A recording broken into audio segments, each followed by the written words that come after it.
Napoleon বোনাপার্টের জন্ম একটা সাধারণ পরিবারে হয়েছিল। তার বাবা বা মা কেউ কিন্তু রয়্যাল ফ্যামিলি থেকে বিলং করতো না।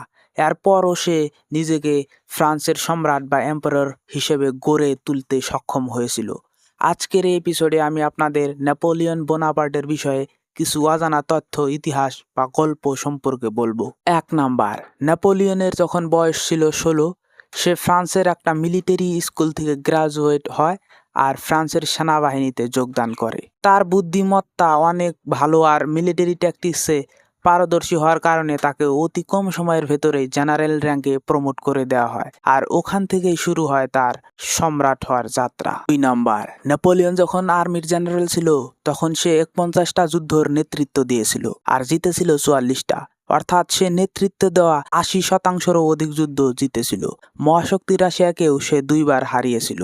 এই জন্যই তো অনেক নামি দামি হিস্টোরিয়ানরাও নেপোলিয়নকে মিলিটারি জিনিয়াস বলে আখ্যা দেয়। 3 নাম্বারের যে ফ্যাক্টটি বলবো বা যে ইতিহাসটি বলবো এটি খুবই একটা গুরুত্বপূর্ণ আর অনেক মজার। বর্তমান যে দেশটিকে ইজিপ্ট বা মিশর বলে জানা যায়, নেপোলিয়ন এবং তার আর্মি এই দেশটিকে দখল করার জন্য যখন রওনা হয়, তারা ইজিপ্ট বা মিশরে যাওয়ার পর একটা ফলক বা স্টোন আবিষ্কার করে ফেলে। এই ফলক বা স্টোনটি কোনো সাধারণ ছিল না, কারণ এটাতে 3টি প্রাচীন ভাষায় সেম কথা লেখা ছিল। প্রাচীন ভাষা কয়েকটি হলো ইজিপশিয়ান হাইরোগ্লিফ, ডেমোটিক ইজিপশিয়ান আর এনশিয়েন্ট গ্রিক। ব্যাপার হলো যে ওই পর্যন্ত সায়েন্টিস্টরাও এনশিয়েন্ট গ্রিক পড়তে পারতো, কিন্তু ইজিপশিয়ান হাইরোগ্লিফ আর ডেমোটিক ইজিপশিয়ান পড়তে পারতো না। এই ফলকটি আবিষ্কার হওয়ার পর তারা এটাও করতে সক্ষম হয় এবং ফলে ইজিপ্টের পিরামিড, মামি এদের নিয়ে অনেক অনেক নতুন নতুন আবিষ্কার পহরে আসে। 4 নাম্বার, আমেরিকা বা ইউএস এর 20% ভূমি একসময় ফ্রান্সের অধীনে ছিল বা তারাও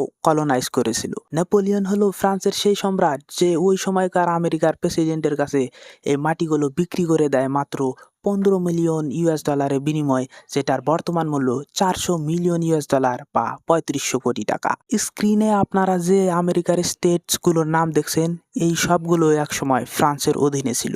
আজকের এই এপিসোডে এই পর্যন্তই। যদি এপিসোডটি ভালো লেগে থাকে তাহলে আমার চ্যানেলটি সাবস্ক্রাইব করতে ভুলবেন না। দেখা হবে পরবর্তী এমনই একটা এপিসোডে।